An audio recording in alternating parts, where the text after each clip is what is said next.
On the supply side, agricultural activity remains strong with good Rabi sowing, higher reservoir levels, good soil moisture, favorable winter temperature, and comfortable availability of fertilizers.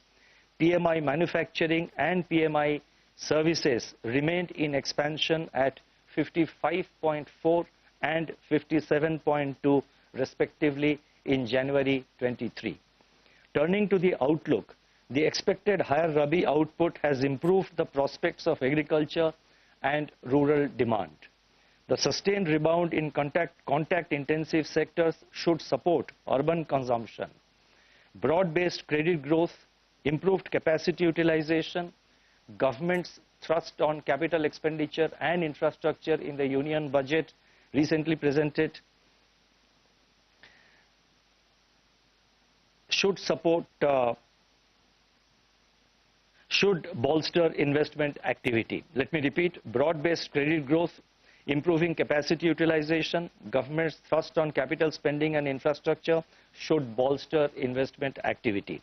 According to our surveys, manufacturing, services and infrastructure sector firms are optimistic about the business outlook.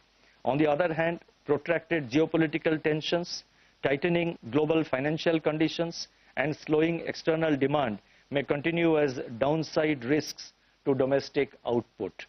Taking all these factors into consideration, the real GDP growth for 2023-24 is projected at 6.4%.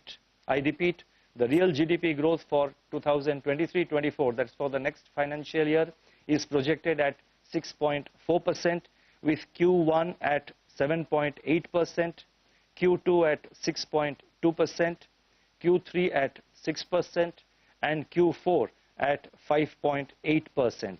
The risks are evenly balanced. I would now like to turn to inflation.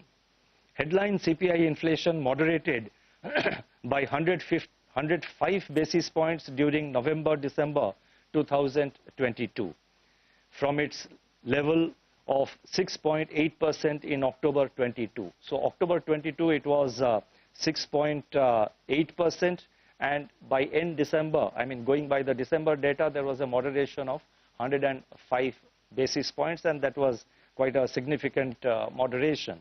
This was due to a softening in food inflation on the back of sharp deflation in vegetable prices, which more than offset the inflationary pressures from cereals, protein-based food items, and spices. As a result of this earlier than anticipated steeper seasonal decline in